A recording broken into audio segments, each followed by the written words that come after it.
जय हिंद दोस्तों, आज के वीडियो में आप सभी का स्वागत है। तो आज हम बात करेंगे सल्तनत काल के बारे में, जो शुरू होता है 1206 ईस्वी से और 1526 ईस्वी तक चलता है। यानी कि मुगल साम्राज्य के स्थापना से पहले और 1206 ईस्वी से लेकर जो भी काल रहता है उसको सल्तनत काल में रखा जाता है, जिसपे दिल्ली पे लगभग 5 वंशजों ने शासन किया था। उन सारे वंशजों से जितने भी क्वेश्चन बन सकते हैं वो सारा हम यहाँ पे कवर करेंगे। चूंकि ये वीडियो 2 पार्ट में हम लोग कवर करेंगे, अधिक क्वेश्चन इससे बनने वाले हैं, इसलिए ये 2 पार्ट में होगा। तो आज का पहला पार्ट हम लोग अभी शुरू करेंगे, जिसका पहला क्वेश्चन हो जाता है दिल्ली सल्तनत का दरबारी भाषा क्या था। दिल्ली सल्तनत का दरबारी भाषा क्या था? तो बात करें दिल्ली सल्तनत का दरबारी भाषा जो था वो था फारसी। जो फारसी भाषा था वो दिल्ली सल्तनत का दरबारी भाषा था और शासकीय भाषा भी था। एक तरह से शासन करने और राजपाट में जो भी कार्य होते थे फारसी भाषा में ही हुआ करते थे। इसके अलावा एक और भाषा का प्रयोग होता था, यानी तुर्की भाषा का। ओके, तुर्की भाषा का भी प्रयोग होता था यहाँ पे, लेकिन अधिक मात्रा में फारसी भाषा का ही प्रयोग होता था दिल्ली सल्तनत में। फिर बात करें आगरा नगर की स्थापना किसके द्वारा की गई थी? आगरा नगर की स्थापना की गई थी सिकंदर लोदी के द्वारा। कब की गई थी? तो ये 1504 ईस्वी में। ठीक है, 1504 ईस्वी में सिकंदर लोदी के द्वारा आगरा शहर की स्थापना की गई थी और साथ ही में आगरा शहर को ही वो अपनी राजधानी भी बनाया था।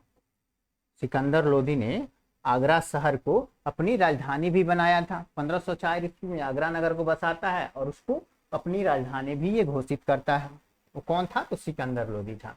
ये कई बार आपके एग्जाम में देखने को मिला हुआ है, एनडीए में, बीपीएससी में, एसएससी में, यहाँ तक कि यूपी पीसीएस में भी ये क्वेश्चन बने हुए हैं कि आगरा नगर की स्थापना किसके द्वारा की गई थी? तो सिकंदर लोदी के द्वारा। बात करें निम्नलिखित में से वह दिल्ली का सुल्तान कौन था जिसकी मृत्यु चौगान खेलते हुए हो गई थी? तो चौगान खेलते हुए किसकी मृत्यु हुई थी? तो कुतुबुद्दीन ऐबक की। कुतुबुद्दीन ऐबक। अगर बात करें इसकी मृत्यु की, तो इसकी मृत्यु हो गई थी 1210 ईस्वी में। ओके, ये गुलाम वंश का संस्थापक माना जाता है।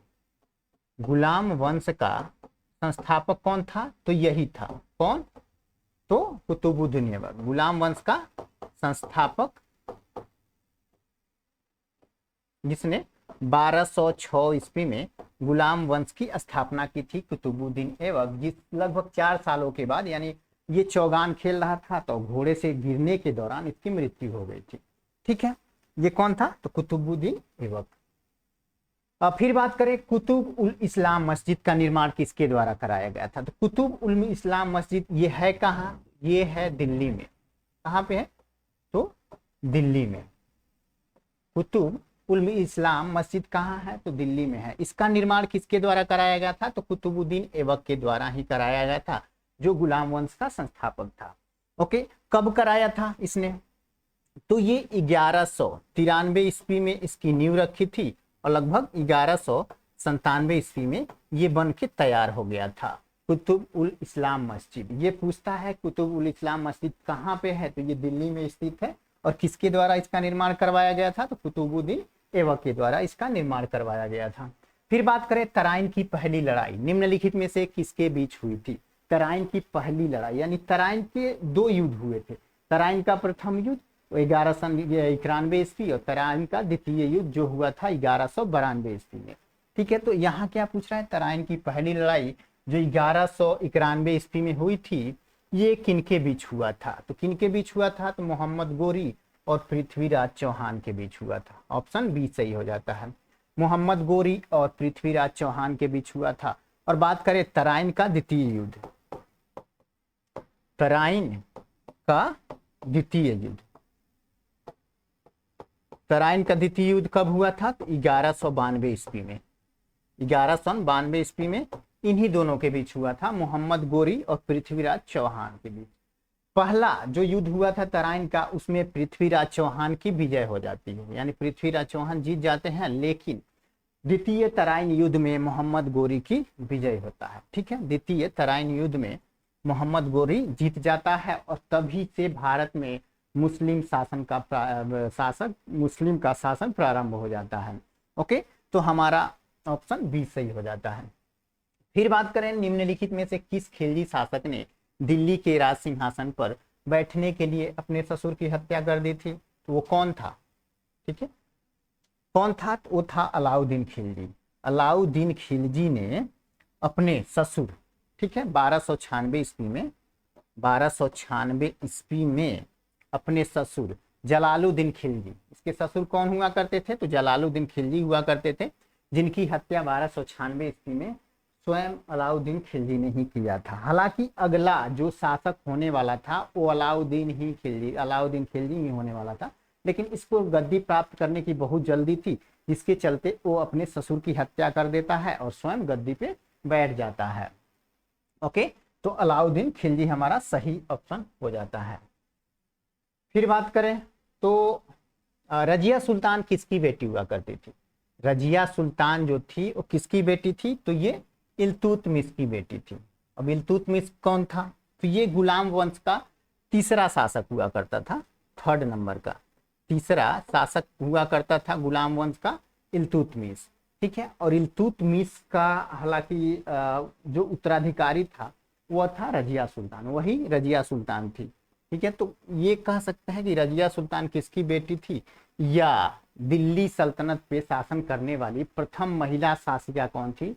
तो रजिया सुल्तान ही थी। या कई बार पूछता है कि दिल्ली सल्तनत पे शासन करने वाली प्रथम मुस्लिम महिला कौन थी? तो यही थी। या ये भी पूछ देता है कि भारत पे शासन करने वाली प्रथम महिला कौन थी? तो वो रजिया सुल्तान ही थी। ये कब से कब तक शासन किया था रजिया सुल्तान ने? तो रजिया सुल्तान ने 1236 से लेके 1240 ईस्वी तक ये दिल्ली के गद्दी पे शासन किया था, क्योंकि 1236 से लेके 1240 ईस्वी तक यानी 4 सालों तक रजिया सुल्तान ने दिल्ली पे शासन किया था। ओके, तो ये किसकी बेटी थी? तो इल्तुतमिश की बेटी थी। अब पूछे इल्तुतमिश कौन था? तो इल्तुतमिश जो था वो कुतुबुद्दीन ऐबक का गुलाम था। कुतुबुद्दीन ऐबक ने उसे गुलाम के तौर पे खरीदा हुआ था, हालांकि बाद में वही आगे चल के शासक बनता है। अगर बात करें गुलाम वंश का, तो गुलाम वंश का जो संस्थापक था वो तो कुतुबुद्दीन ऐबक था ही। ठीक है, लेकिन कुतुबुद्दीन ऐबक की मृत्यु हो जाती है 1210 ईस्वी में। उसके बाद कुतुबुद्दीन ऐबक का बेटा ही गद्दी पे बैठता है, जिसका नाम था आराम शाह।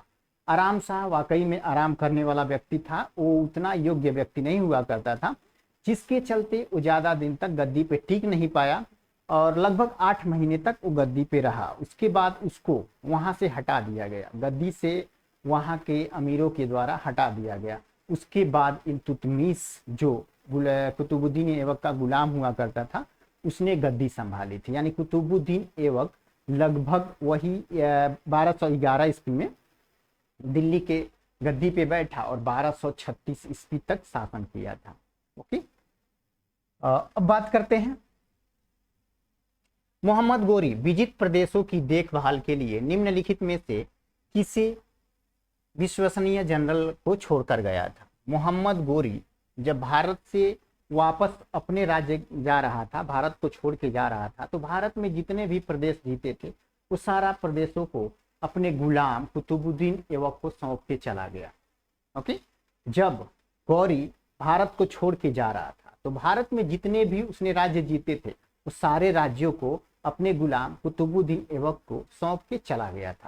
हालांकि कुतुबुद्दीन ऐबक समय समय पे मोहम्मद गोरी के बेटे को कर भेजा करता था।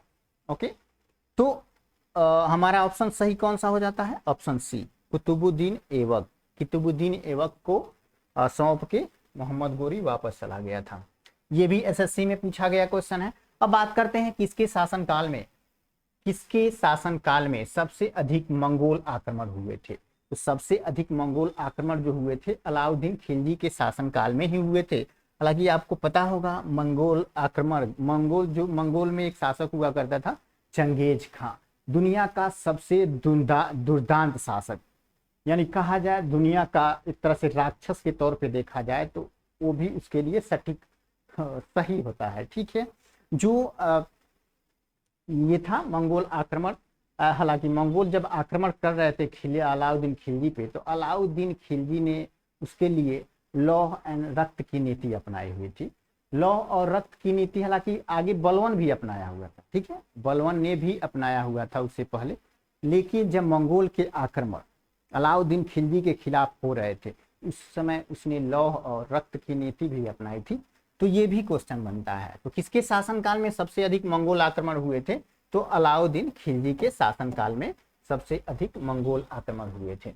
अब बात करते हैं तराइन के द्वितीय युद्ध में किसने किसको पराजित किया था। तराइन का द्वितीय युद्ध में किसने किसको पराजित किया था? तो तराइन का द्वितीय युद्ध मोहम्मद गौरी और किसके बीच होता है? तो मोहम्मद गौरी और पृथ्वीराज चौहान के बीच होता है, ठीक है, जिसमें तराइन के द्वितीय युद्ध में पृथ्वीराज चौहान की हार हो जाती है और मोहम्मद गौरी की जीत हो जाती है, और उसके बाद से ही भारत पे मुस्लिम शासकों का शासन स्थापित हो जाता है। ओके, लेकिन प्रथम अगर पूछे तो प्रथम में पृथ्वीराज चौहान की जीत हुई थी। प्रथम तराइन के युद्ध में पृथ्वीराज चौहान जीते थे और द्वितीय में गौरी जीता था। फिर बात करते हैं सन 1330 ईस्वी के बीच किसने तांबे के सिक्के के रूप में प्रमाण स्वरूप मुद्रा, सांकेतिक मुद्रा यानी टोकन करेंसी प्रचलित की थी? तो ये प्रचलित करने वाला जो था वो था मोहम्मद बिन तुगलक। ये कौन था? मोहम्मद बिन तुगलक। ये एसएससी का क्वेश्चन है, पूछा गया प्रीवियस ईयर का क्वेश्चन है।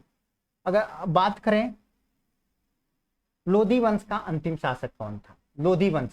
लोधी वंश का जो अंतिम शासक था वो था इब्राहिम लोधी। लोधी वंश का अंतिम शासक जो था वो इब्राहिम लोधी था। लेकिन पूछे लोधी वंश का संस्थापक कौन था? तो लोधी वंश का संस्थापक जो था वो बहलोल लोधी था। बहलोल लोधी संस्थापक, ठीक है, संस्थापक बहलोल लोधी हो जाता है, और अंतिम शासक लोधी वंश का अंतिम शासक जो रहता है वो इब्राहिम लोधी रहता है। तो जब पानीपत का प्रथम लड़ाई जो हुआ था बाबर और इब्राहिम लोधी के बीच, कब हुआ था? पानीपत का प्रथम युद्ध। पानीपत का प्रथम युद्ध की बात करें तो ये हुआ था 1526 ईस्वी में। किसके किसके बीच? तो इब्राहिम लोधी और बाबर के बीच। इसमें बाबर विजयी हो गया था और इब्राहिम लोधी हार गया था। इब्राहिम लोधी जब हार गया तो उसके बाद दिल्ली पे मुगल वंश का शासन